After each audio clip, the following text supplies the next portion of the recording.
오늘은 하나님의 섭리라는 제목으로 말씀 나누겠습니다.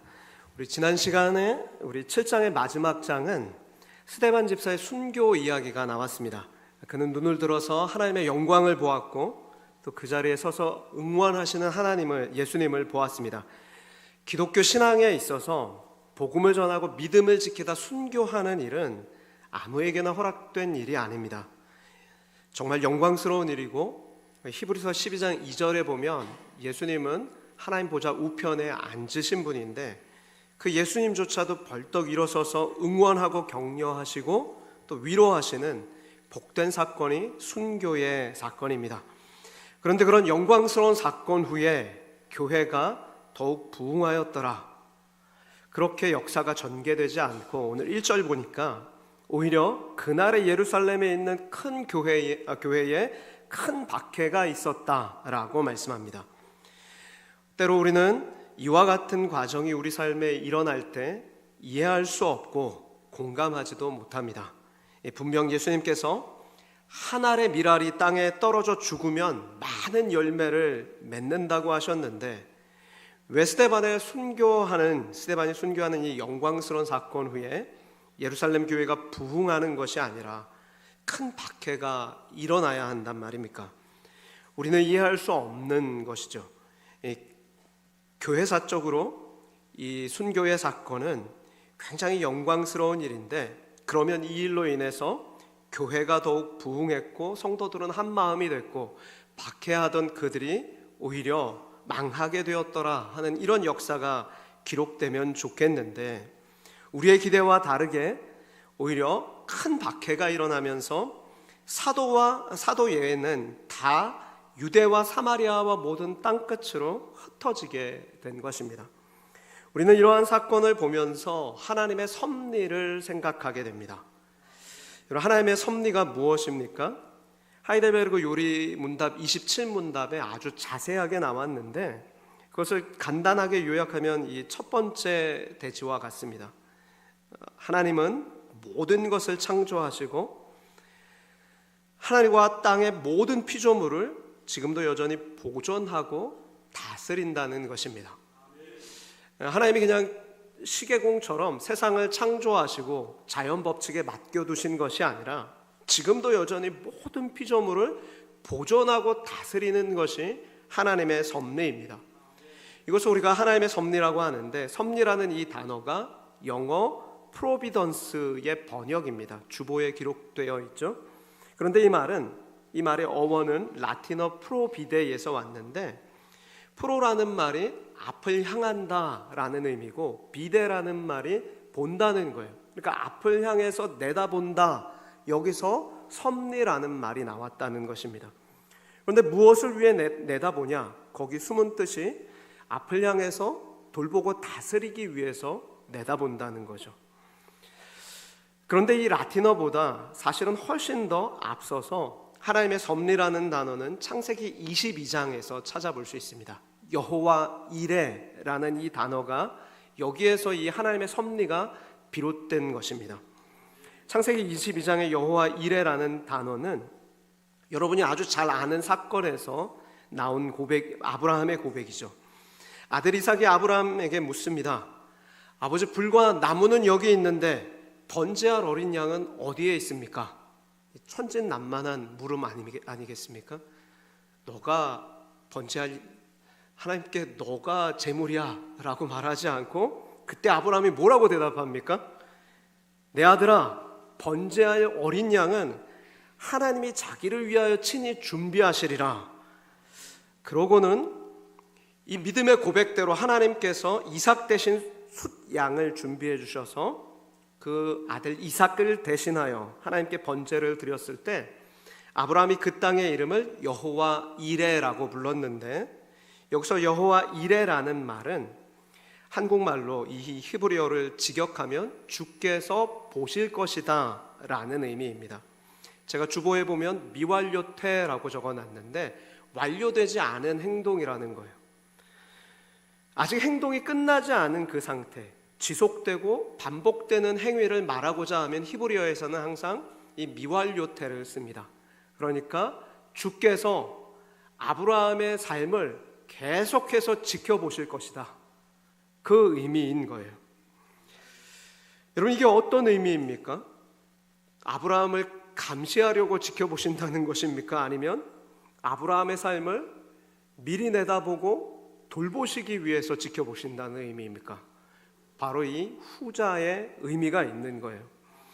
아브라함이 가졌던 신앙은 하나님이 내가 사랑하는 독자 이삭을 내가 명하는 한 산 모리아산에 가서 바치라고 하였을 때 그에게는 분명한 신앙이 있었던 거예요.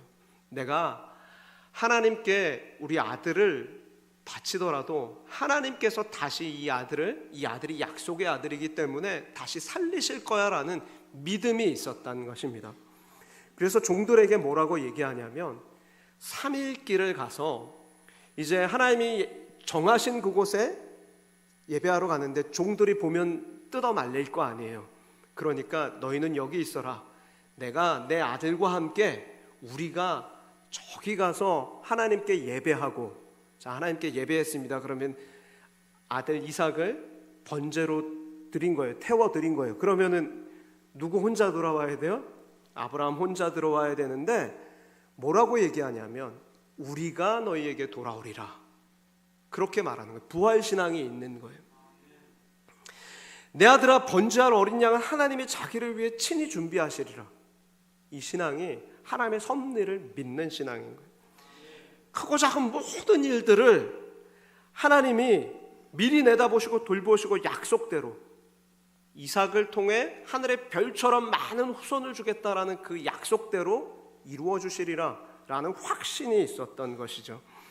그러므로 우리는 하나님의 섭리에 대해 이렇게 정의할 수 있습니다.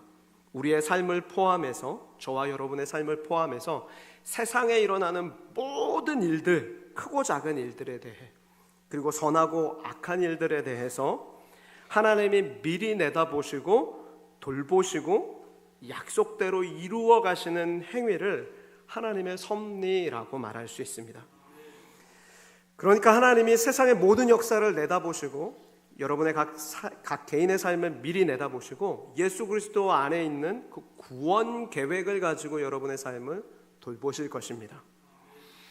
그러므로 우리는 이와 같은 결론에 이르는 거죠. 로마서 8장 28절, 하나님의 섭리를 믿는 사람들의 고백입니다. 로마서 8장 28절 우리 같이 읽겠습니다. 시작. 우리가 알거니와 하나님을 사랑하는 자 곧 그의 뜻대로 부르심을 입은 자들에게는 모든 것이 합력하여 선을 이루느니라. 아멘.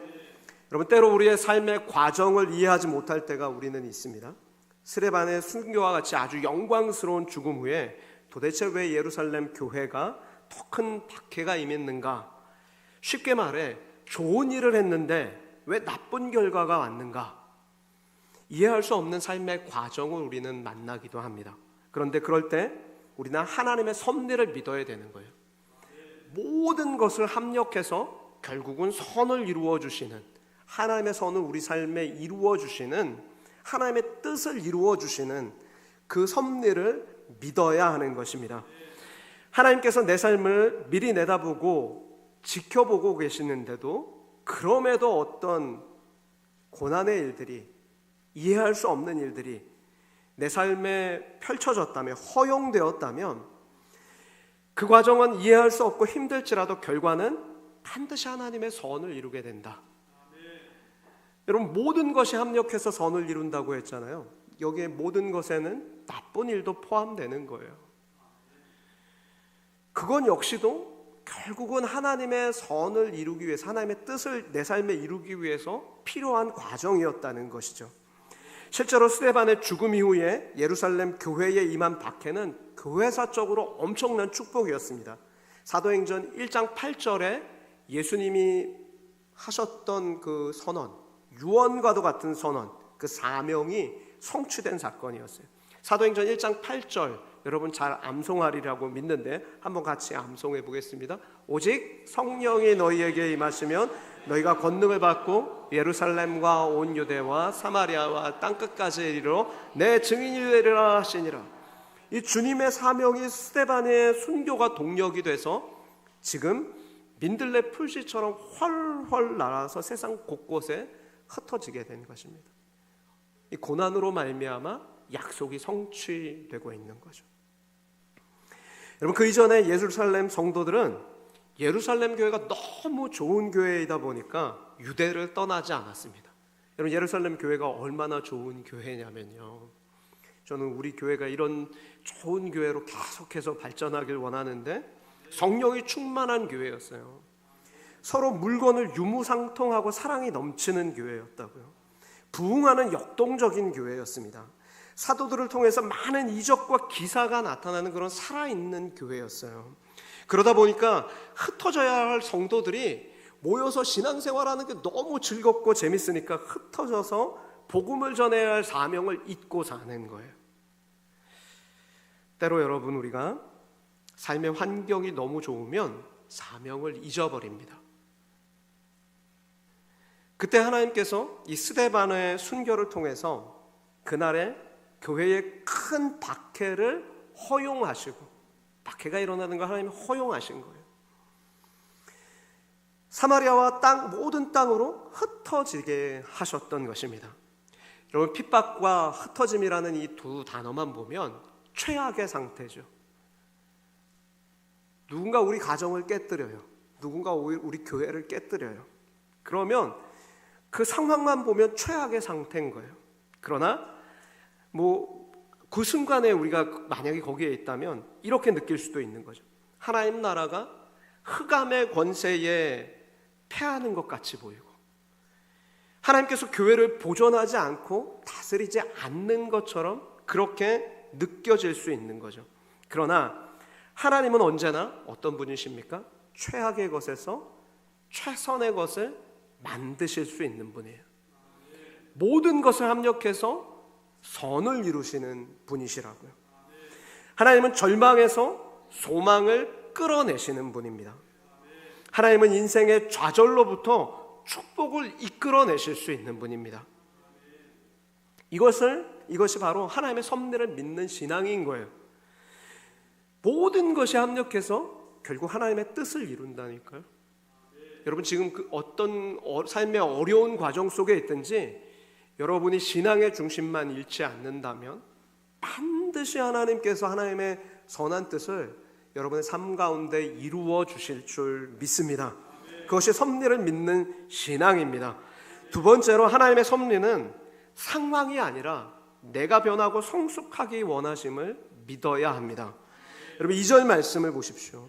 스데반이 죽은 후에 경건한 사람들이 그를 장사하고서 크게 웁니다. 스데반의 승에는 여기서 마감되었지만 그의 죽음은 경건한 자들과 또 악한 자들 모두에게 영향을 미친 거예요. 여러분, 사울의 등장이 여기 처음 나오거든요. 사울의 등장이 여기 스데반의 순교 현장에서 처음 역사 안에서 등장합니다. 그런데 이 사울이 이 스데반의 죽음으로부터 출발해서 이제 복음을 전하는 전도자로 바뀌게 되는 모든 일련의 과정들이 여기서 이제 시작된 거예요.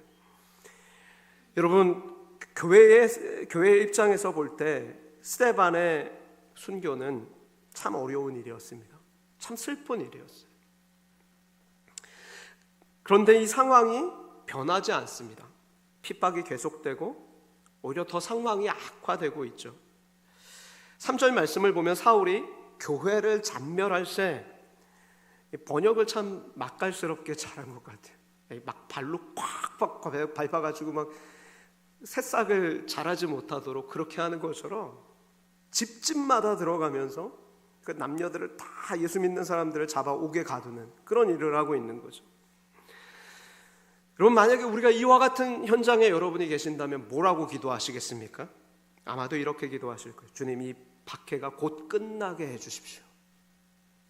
그렇게 기도하지 않겠습니까? 우리의 관심은 언제나 우리의 어려운 일이 끝나고 고난이 빨리 지나가는 게 우리의 관심입니다.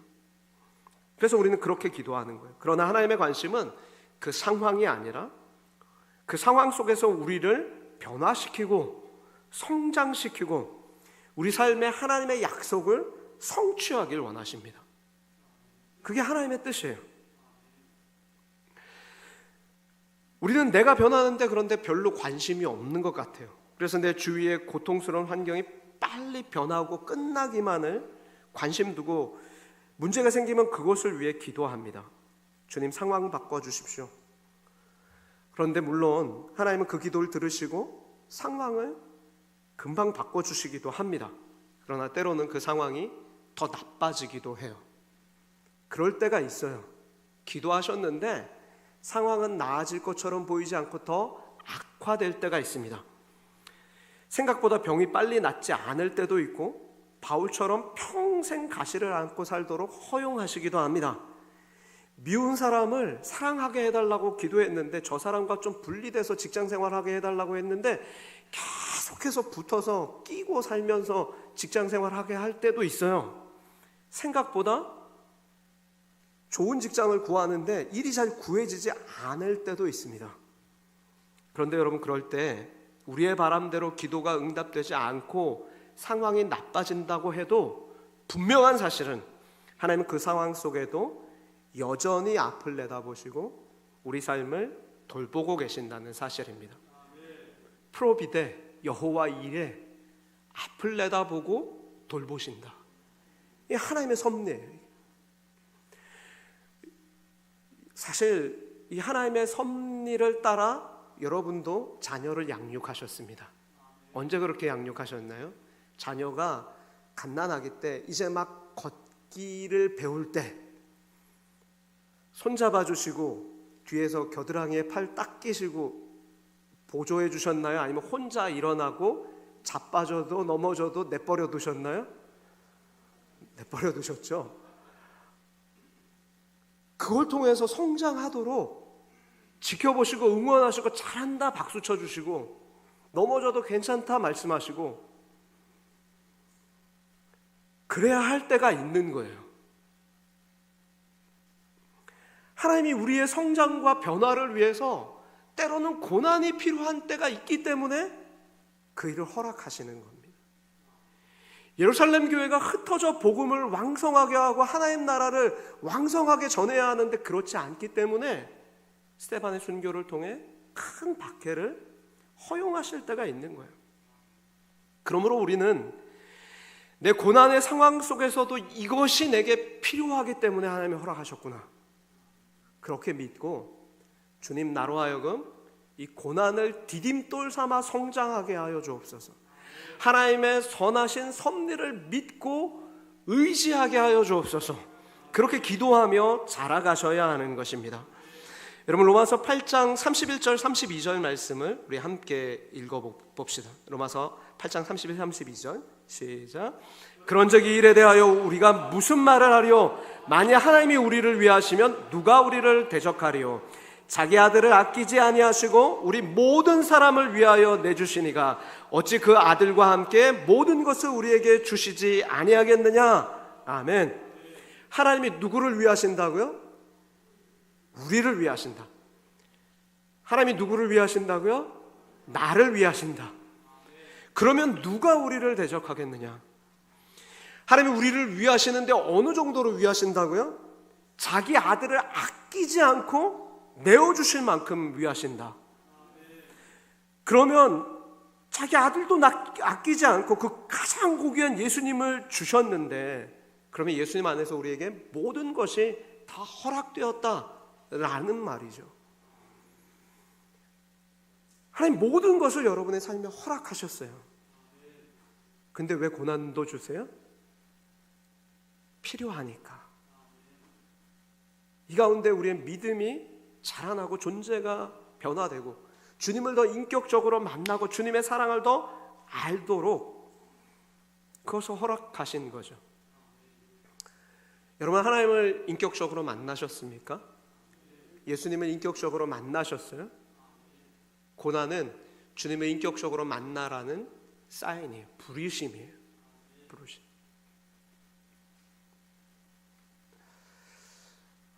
이 하나님 인격적으로 만난다, 이 말이 좀 누군가에게는 어려울 수도 있는 것 같아요. 그런데 한 목사님이 아주 잘 설명했어요. 그분이 뭐라고 설명하냐면, 하나님을 인격적으로 만난다는 건 내가 하나님을 인격적으로 대하기 시작했다라는 의미라고 하더라고요. 이해가 되시나요? 하나님을 그냥 저 멀리 계신 신이 아니라 내 아버지 하나님으로 믿고 고백하고 의지하고 살기 시작하는 게 하나님을 인격적으로 만나는 거예요. 여러분에게 그런 만남이 있기를 축복합니다. 그 하나님에 대해 성경은 우리에게 뭐라고 얘기하시냐면요, 아들을 아끼지 않고 모든 것을 내어주신 이가 어찌 그 아들과 함께 모든 걸 우리에게 주지 않겠느냐라고 말씀하시므로, 그럼에도 나에게 그런데 어떤 환난과 공고나 박해나 기근 같은 위험이 있다면 그건 어떤 의미라고요? 나로 하여금 나를 사랑하시는 하나님을 더욱 의지하고 이 모든 일을 넉넉히 이겨내라, 그 의미인 거예요. 로마서 8장 37절 39절이 그 이야기를 합니다. 우리 같이 한번 읽어보겠습니다. 시작. 그러나 이 모든 일에 우리를 사랑하시는 이로 말미암아 우리가 넉넉히 이기느니라.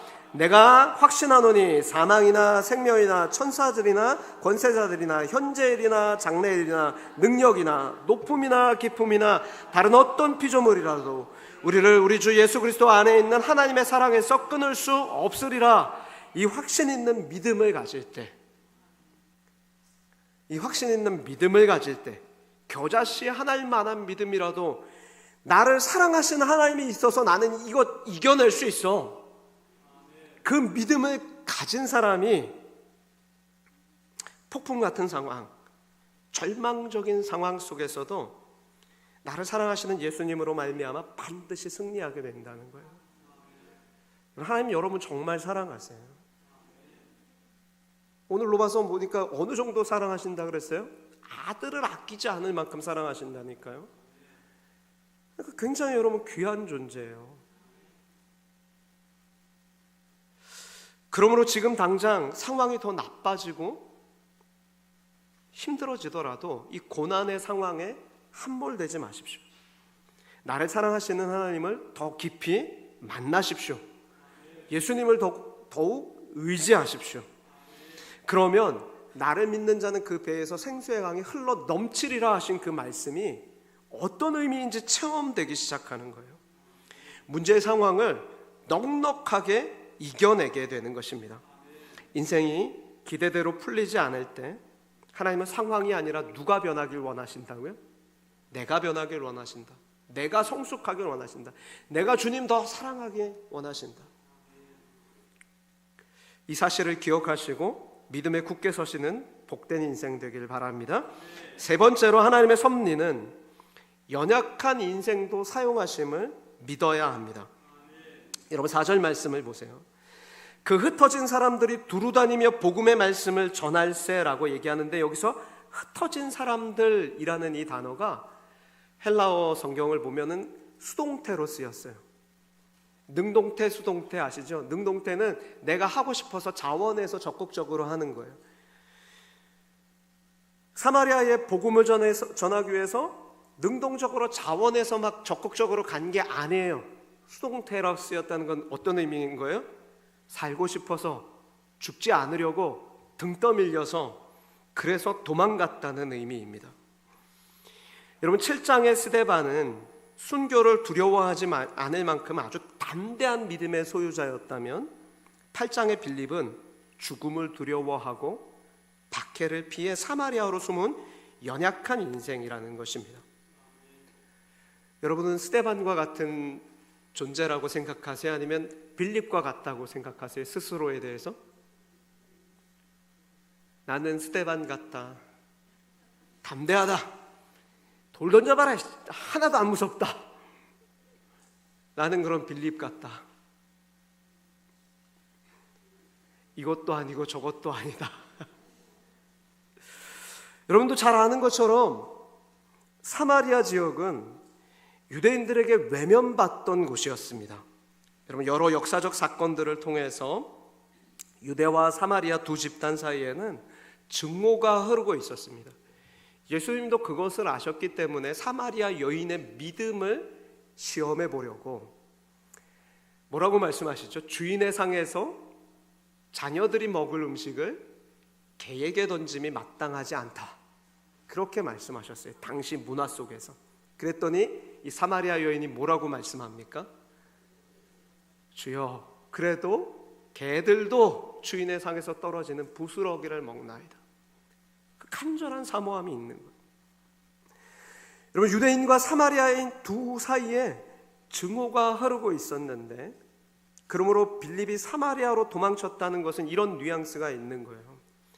숨을 데가 없어서 거기까지 숨었냐라는 이 뉘앙스가 있는 거예요. 왜 우리 어르신들 과거에 어릴 적 술래잡기 하시면 시골 마을 같은 데서 숨을 데 없으면 어디도 숨냐면 푸세식 화장실 같은 데도 숨잖아요. 그러면 야, 숨을 데가 없어서 여기까지 숨어? 여기까지 숨었냐? 그런 느낌이 지금 빌립이 박해를 피해서 예루살렘에서 사마리아가 한 67km 떨어졌는데, 원래 갈릴리에서 예루살렘 내려가려면 길이 3개 있는데 해안길하고 중앙도로길하고 사마리아 통과해서 가는 길이 있는데 사마리아 통과하는 길을 안 갔다고요, 유대인들이. 그런데 사마리아로 숨었으니 야, 숨을 데가 없어서 거기까지 숨었냐, 그 느낌인 거라고요.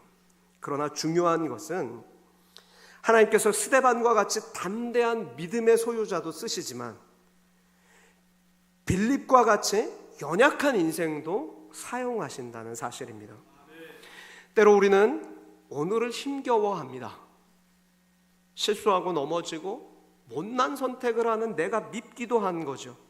주어진 삶에서 도망치고 싶은 게 우리의 마음이기도 해요. 그런데 하나님은 그런 우리도 하나님 나라를 위해서 사용하신다는 것을 오늘 말씀하고 계신 것입니다. 스데반과 같이 담대하고 능력 있는 사람만 쓰시는 게 아니라 도망치고 숨는 사람도 사용하신다는 그 사실을 말씀하는 거예요. 하나님이 어떻게 빌립을 사용하셨습니까?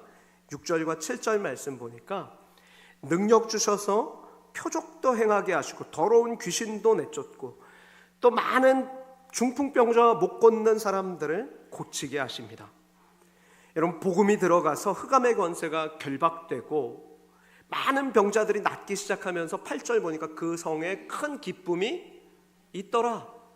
큰 기쁨이 있더라는 이것은 큰 기쁨이 넘치더라를 아는 거예요.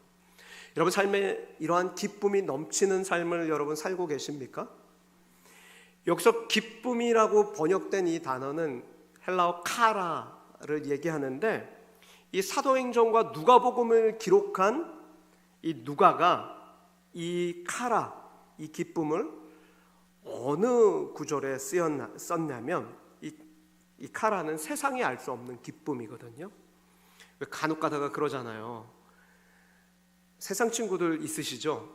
그러면 친구들이 이런 질문해요. 야, 너는 술도 안 먹고 담배도 안 피는데 무슨 즐거움으로 사냐? 그러거든요. 그런데 그 기쁨이 이 카라라고요. 카라. 영적인 기쁨이라고요. 이 기쁨이 누가복음 1장 46절에 보면 예수님의 탄생을 기뻐하는 기쁨이에요. 큰 기쁨의 좋은 소식을 너에게 준다라는 누가복음 2장 10절. 복음을 들었을 때 오는 기쁨이라고요.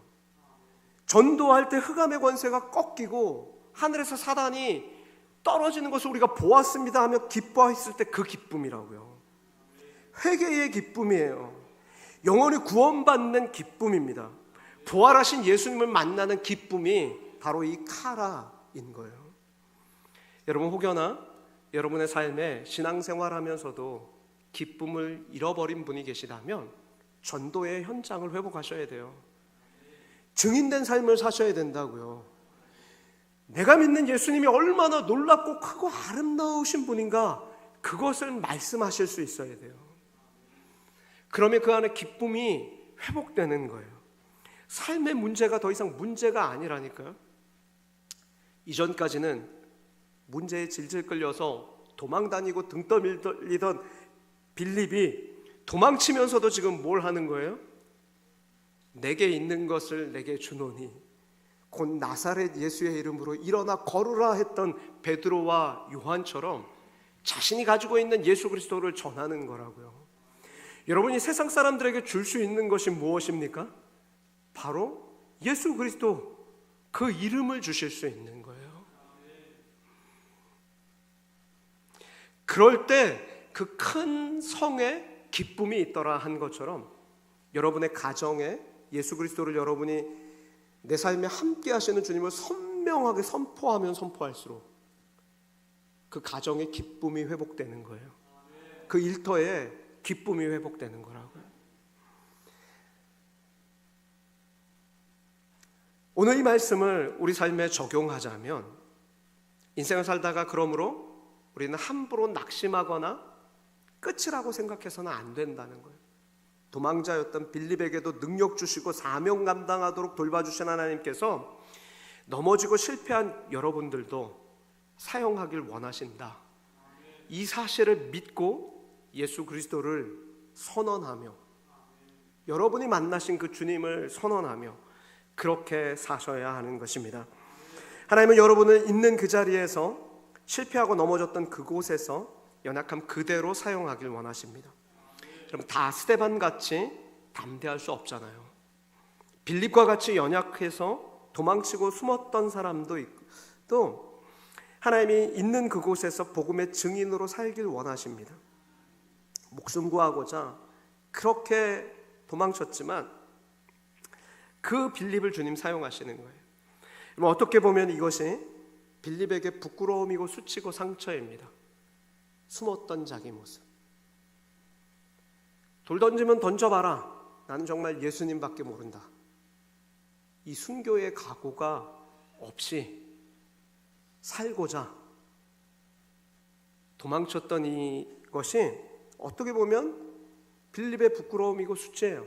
베드로 역시도 당신도 저 사람과 갈릴리 사람과 함께 있었던 도당이라 그랬을 때 어떻게 합니까? 이 사람아, 나는 너희가 말하는 저 사람을 알지 못하노라. 맹세하고 저주하며 말했잖아요. 수치와 상처와 괴로움이라고요. 여러분은 인생 가운데 무엇을 실패하셔서, 어떤 일 때문에 넘어지셔서 상처와 아픔을 갖고 계십니까? 왜 하나님은 우리로 하여금 때로 삶에서 실패와 좌절을 겪게 하시고 인생의 흉년과 질병과 고난으로부터 상처받게 하시고 도망침과 비겁함과 타협과 못난 선택을 때로는 하도록 허용하십니까? 하나님은 왜 우리에게 그런 일들을 허락하십니까? 그것은 바로 우리로 하여금 예수님과 같이 상처 입은 치유자로서 우리 아픔과 상처를 다 이겨내고 그렇게 세상 속에서 아파하고 쓰러져서 실패해서 낭망해 있는 그런 사람들을 일으켜 세우는 축복의 통로로 사용하시기 위함인 줄 믿습니다. 여러분, 사별에 사랑하는 이를 먼저 떠나보내본 사별의 아픔이 있는 사람만이 누군가 사랑하는 사람을 떠나보내고 슬픔에 잠겨있는 사람을 위로할 힘이 생기는 거예요.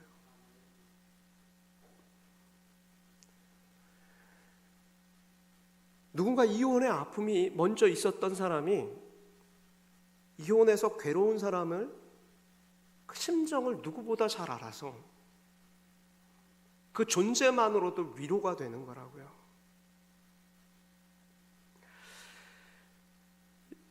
여러분, 만약에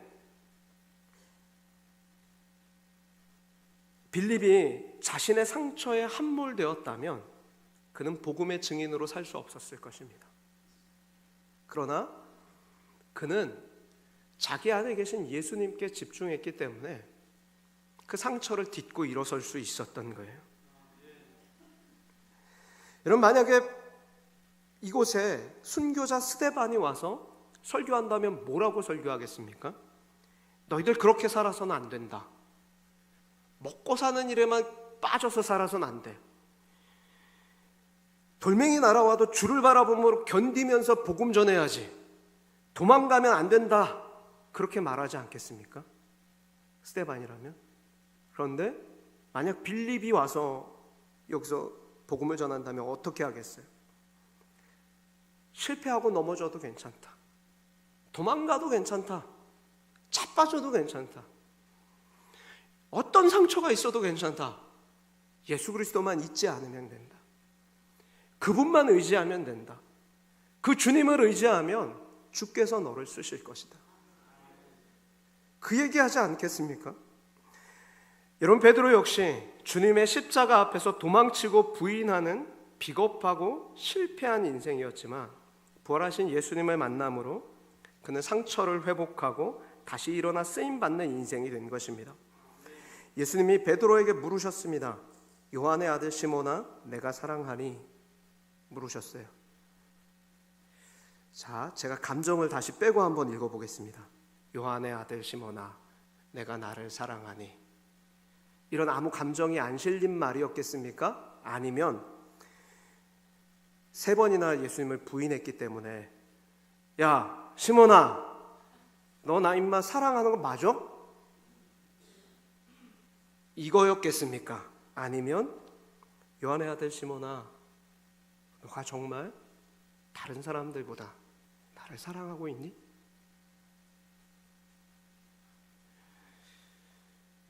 여러분, 이 말은 책망이 아닙니다. 부인한 것에 대한 책망이 아니라고요. 오히려 나는 아직도 너를 사랑한다. 나는 너가 과거의 모든 상처를 씻어내고 다시 일어나 회복하길 바란다. 그런 의미였어요. 내 양을 먹이라 하신 그 말씀은 나는 너에게 다시 사랑을 맡긴다. 다시 품어주고 다시 사명을 주고 다시 일어설 수 있도록 그렇게 믿어주신 것입니다. 이것이 바로 예수님의 사랑입니다. 그리고 그 사랑을 아는 사람은 다시 상처 입은 치유자로, 그 상처를 회복하고 상처 입은 치유자로 넘어진 사람을 일으키는데 쓰임받을 수 있는 것입니다.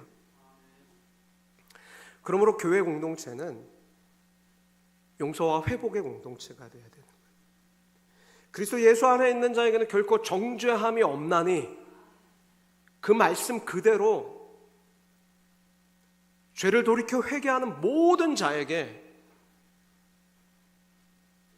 용서를 선언하고 사랑을 선언하는 공동체가 되어야 하는 것입니다. 우리는 어릴 적부터 부모님에게 이런 기도를 듣고 자랐습니다. 저도 이런 기도를 듣고 자랐는데, 머리는 될지언정 꼬리는 되지 않게 해주십시오. 그런 기도 다 받고 자라셨고 그런 기도 해주고 키우셨죠. 그러다 보니까 우리 마음 가운데는 어떤 마음이 있냐면, 스데반과 같이 아주 담대한 믿음을 가지고 순교할 수 있는 믿음은 괜찮고 빌립처럼 도망치고 그런 데까지 숨냐 싶은 인생은 괜찮지 않은 것으로 여깁니다. 그러나 우리가 인생을 살다 보면 빌립과 같이 도망치고 넘어지고 실패하면서 초라해질 때가 있는 거예요. 여러분, 그렇게 살지 않으셨어요? 저만 그렇게 살았나요? 그리고 하나님은 그때에도 우리에게 이렇게 말씀하시는 겁니다. 괜찮다. 다시 일어나면 된다. 너가 예수 그리스도를 잃어버리지 않으면 그것으로 족하다. 여러분, 오뚜기가 30번 넘어지고 100번 넘어뜨려도 다시 일어나는 이유는 그 중심 가운데 무게추가 있기 때문인데, 그것과 마찬가지로 우리가 우리 안에 심령 깊은 곳에 주 예수 그리스도를 내 삶의 주인으로 삼고 나를 사랑하시는 이로 말미암아 이 모든 일에 내가 넉넉히 이기느니라 하는 그 사랑을, 그 말씀을, 약속의 말씀을 붙잡고 있다면 괜찮은 거예요. 하나님 오늘 실패한 여러분, 넘어진 여러분을 향해 너의 인생을 향한 하나님의 섭리가 있다. 내가 반드시 약속한 것을 이루고 내 삶의 상처를 싸매고 고쳐서 다시 사용하겠다라고 말씀하십니다. 우리 인생의 어떤 역경과 실패와 넘어짐 속에서도, 또한 장래의 일에 대해서도 신실하신 하나님이 앞을 내다보고 계심을 믿으십시오. 그 하나님께서 여러분을 돌보실 것입니다. 드레핀 백합화 공중 나는 새를 입히시거든 하물며 너희일까 보냐. 이 하물며의 신앙이 있으셔야 하는 것입니다. 그 모든 일을 넉넉히 이겨내고 쓰임받을 수 있도록 주께서 여러분을 사랑하시고 끝까지 책임져 주실 것입니다. 하나님은 최악의 것에서 최선을 만드시는 분입니다. 여러분 넘어지고 쓰러져도 실패해도 괜찮습니다. 합력해서 선을 이루시는 하나님이 여러분과 함께 하시기 때문입니다. 다시 일어서면 그만입니다. 그 믿음 가지고 승리하는, 하나님의 섭리를 믿고 날마다 승리하고 빌리처럼 쓰임받는 저와 여러분 되시기를 주님의 이름으로 축복합니다. 하나님 아버지, 때로 우리 인생 가운데 이해할 수 없는 삶의 과정을 만나며 하나님 힘겨울 때에도 함부로 낙심하지 않고 함부로 좌절하지 않겠습니다. 모든 것을 결국 합력해서 선을 이루실 하나님의 뜻이 있기 때문입니다. 하나님, 우리가 그 하나님을 믿고 의지하며 하나님의 섭리를, 우리 인생을 향한, 이 세계를 향한 하나님의 구원 계획과 섭리를 믿고 날마다 믿음으로 승리하며 살아갈 수 있는 우리 성탄의 모든 성도님들 되실 수 있도록 주님 우리에게 믿음을 더하시고 주님 우리에게 성령의 인도하심으로 이끌어 주옵소서. 감사드리며 예수님의 이름으로 기도하옵나이다. 아멘.